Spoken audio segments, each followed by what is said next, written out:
Bom dia, Barão, bom dia, Carla, bom dia a todos. Olha, Barão, eu acho que mais que incomum, eu arriscaria dizer que é inédito. Eu não sei se você lembra, eu não lembro de nenhuma, não lembro. Não é? De outra situação assim, até porque o ex-presidente, o então presidente Michel Temer, pôde contar com a prerrogativa de mandar a defesa por escrito, né? Não necessariamente vai ser presencial. Tenho a impressão que há uma brecha aí para ser virtual, né? Esse depoimento. Isso tem que ver, né? A gente vai ver logo, vai ter esse detalhamento. Por causa da pandemia, né, Dora? Exatamente. E até é possível que a defesa do presidente reivindique isso, não é?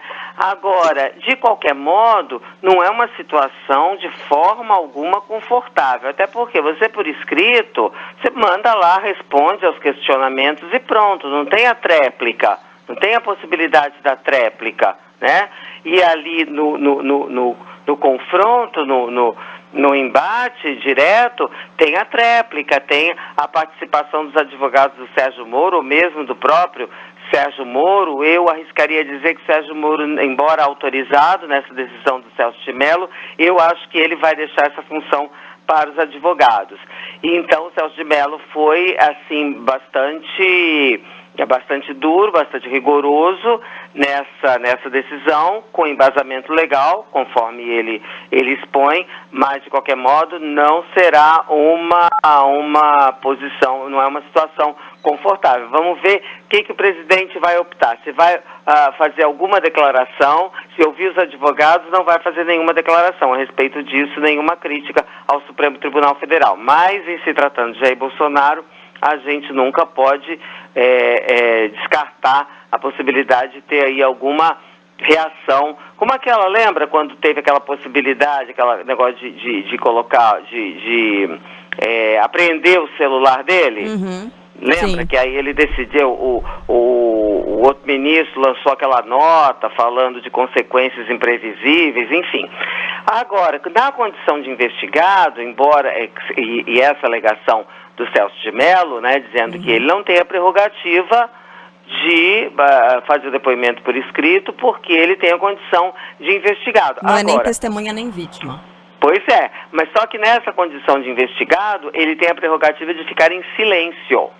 Ele não pode, pela lei, ninguém é obrigado a produzir provas contra si, não é?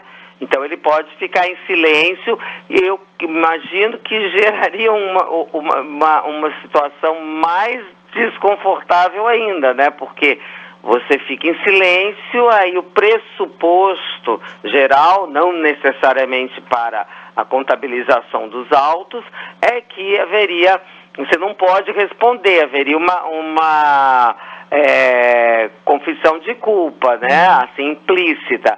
Agora a gente vê, né, o ministro Celso de Mello, quem imaginou que mesmo em licença médica o ministro Celso de Mello já estaria, por conta da saída dele agora, em 1º de novembro, ele já estaria, assim, fora do jogo do Supremo, se enganou, né, porque, pau que tudo indica, e essa decisão indica que era a decisão mais importante a ser tomada nesse inquérito, ele dá mostras de que quer resolver essa questão antes de partir para a aposentadoria compulsória. Você acha que esse momento, desculpa, Barão, o timing tem relação com essa decisão do ministro? Ele pode ter pesado, Dora, já que ele vai se aposentar em novembro, né? Toda aquela história que a gente já vem comentando, se abre uma nova vaga no Supremo Tribunal Federal, presidente Jair Bolsonaro vai indicar um novo nome. Então, estando de saída, ministro Celso de Mello teve, vamos dizer, um pouco mais de conforto para tomar uma decisão tão drástica quanto essa? Eu não digo conforto, mas assim no sentido da urgência, porque se ele tivesse numa situação em que ele não tivesse a premência da aposentadoria, ele poderia voltar da licença médica e aí tomar essa decisão. Mas como o inquérito está sob a responsabilidade dele, ora, uma figura como Celso de Mello, não me parece, com a personalidade do Celso de Mello, um inquérito dessa importância, ele deixar essa questão em aberto, sabe? Aí eu acho que pesou sim, né? Pesou, porque há um sentido de urgência evidente, uma premência de tempo. E ele não quer deixar em aberto o inquérito, que é super importante e que é da responsabilidade dele, que aí poderia suscitar o seguinte, bom, uma não decisão é uma decisão, é um não julgamento, não é um exercício da justiça, né? Eu acho que o Celso de Mello pesou isso, sim, para responder assim, objetivamente, sem enrolação, essa pergunta, eu acho que teve o peso. Maravilhoso. Dora, mas o Jair Bolsonaro, presidente da República, já falou sobre esse assunto, dizendo que não teve interferência nenhuma. Você acha realmente que ele pode simplesmente não responder as perguntas, não ir? Não me parece muito o perfil do presidente. Claro que a gente nunca viu o Bolsonaro nessas circunstâncias, né? Ele sendo ali alvo de uma investigação. Mas você acha que isso pode acontecer?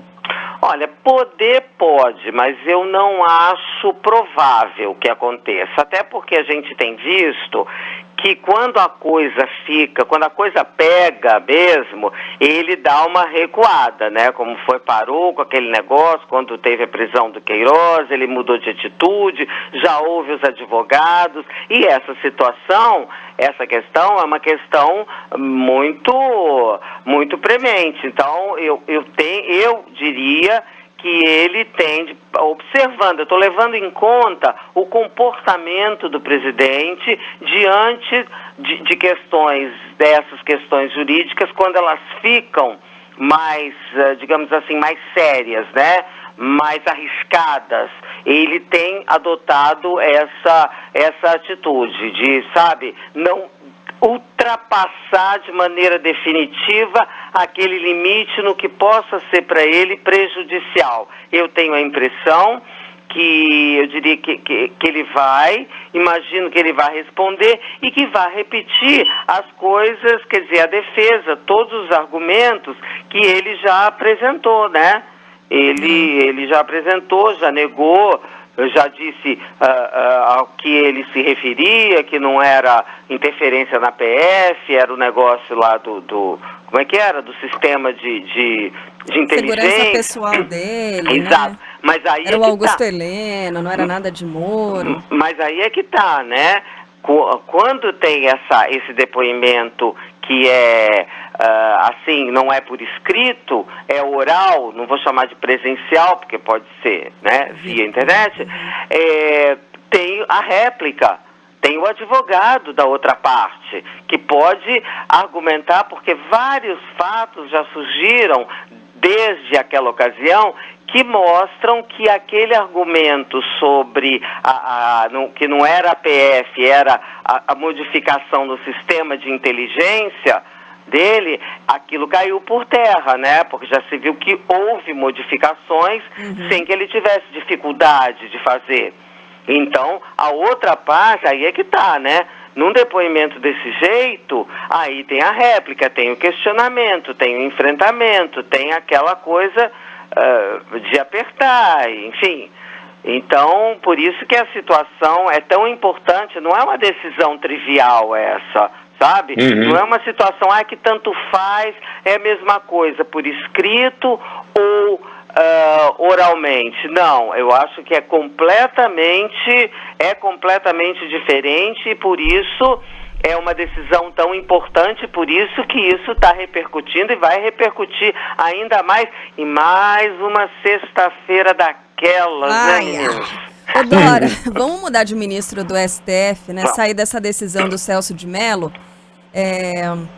A gente vai falar da posse do Fux, mas aí eu queria puxar, Dora, pelo outro Mello, pelo Marco Aurélio Mello, que provocou um climão, né? Um dos destaques é o climão promovido pelo Marco Aurélio Mello na cerimônia de posse do Fux ontem, que ele simplesmente ignorou, né, a presença do Dias Toffoli, não falou nada a respeito desse ministro que deixa a presidência do STF e se dirigiu diretamente ao presidente Jair Bolsonaro.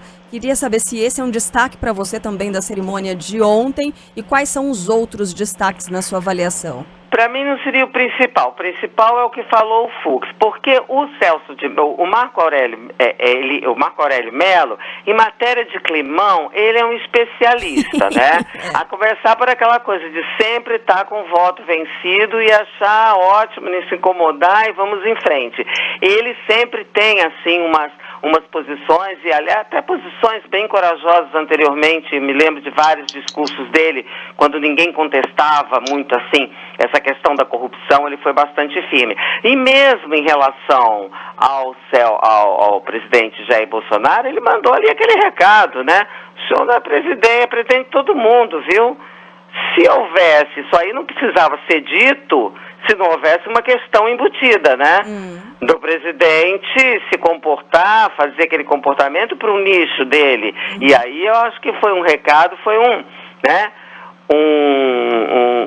trancozinho do Marco Aurélio Mello. Mas nada que não seja uma Marco Aurelice. Gostei, ó, mais uma. Já vai para o caderninho. Agora vamos ao Fux, né? Eu destacaria 3 pontos, tem vários pontos, o discurso bastante longo, mas três coisas me chamaram a atenção, 3 pontos. Primeiro, aquela coisa, ele diz, não vai ser uma posição contemplativa, que ele diz, a STF não pode ter uma atitude contemplativa, portanto, a gente conclui que será uma posição, será uma condução ativa, né? E também falou que não será subserviente, portanto, vai ser independente.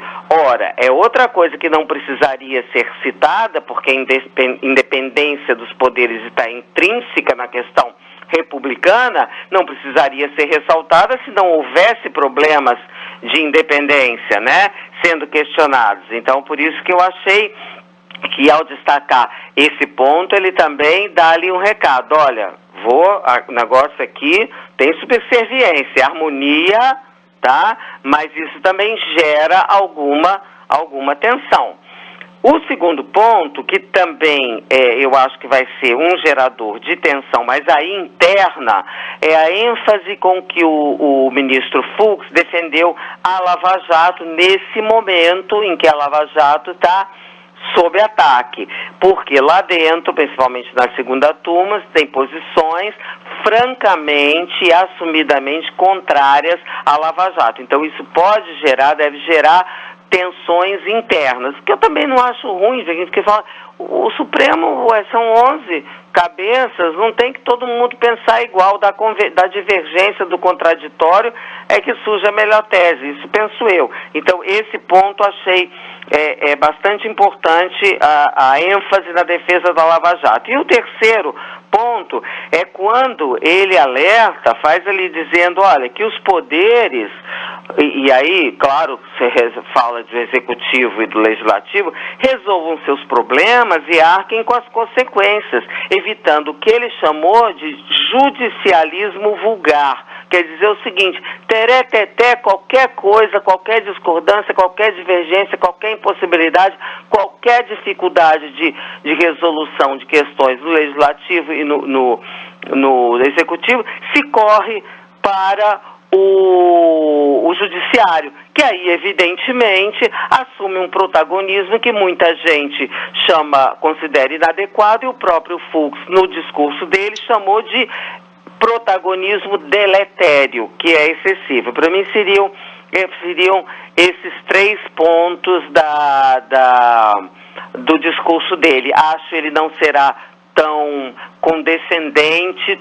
Eu não vou usar cordial, porque cordial acho que ele vai ser. Ele é uma pessoa assim de trato bastante cordial. Mas, sabe, não vai ser igual ao Toffoli em relação ao presidente Jair Bolsonaro. Muito bem, a Dora Kramer volta na próxima semana conversando com a gente, analisando o que está rolando nesse cenário político brasileiro sempre bastante tumultuado. Um beijo, Dora, até lá. Beijo, bom fim de semana, até quarta. Para nós, beijo.